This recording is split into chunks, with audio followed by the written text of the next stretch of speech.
Presyo sa kaning baboy, baka ug manok, apil na ang isda sa merkados karbon sa Dakbayan Sugbo. Misaka tungod kuno sa nihit nga supply o gipanglantawan nga mosaka pa sa bispera sa bagong tuig. Sayro nato ang detalye pinaagi sa akong report. Way kapilian ang mga tao niining panahon kung sudan ang hisgutan kay pulos misaka ang presyo sa karne ug isda karong panahon na sa merkado sa karbon. 20 ngadto sa 30 pesos ang aumento sa karning baboy depende sa bahin nini. Ang pork belly gikan sa 300 pesos ang kilo, karon 330 pesos na. Ang tenderloin gikan sa 280 ang kilo, karon tag 310 na ang matag kilo. Matod sa mga meat vendors nga ang kanhit sa supply sa karne karon ang hinungdan sa pagtaas sa presyo ug taas usab ang presyo nini sa ilang supplier. Taas man ang presyo nila.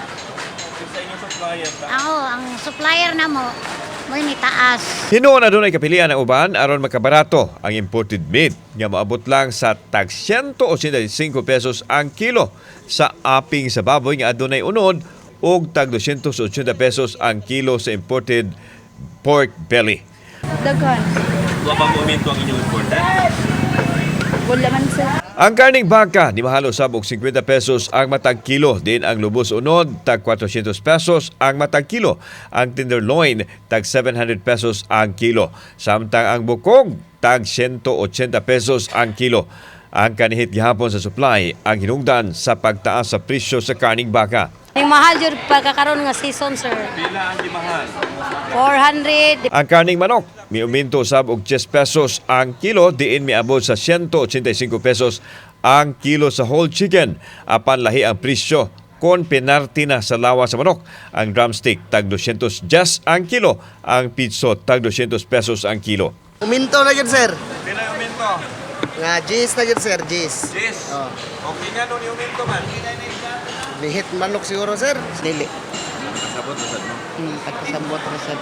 Ang isda mao'y ni mahal og 30 ngadto 50 pesos ang kilo, sama sa katambak nga tag 230 pesos ang kilo gikan sa 200 pesos kaniadto. Ang mulmol tag 300 pesos ang kilo, karon gikan sa 250 pesos. Ang dugso tag 250 pesos gikan sa 200 pesos kaniadto. Mahal man ang presyo sa mga sudan sa merkado, apan ang mga customer mo piyong na lang sanglit mauman kini ang gikinahanglan.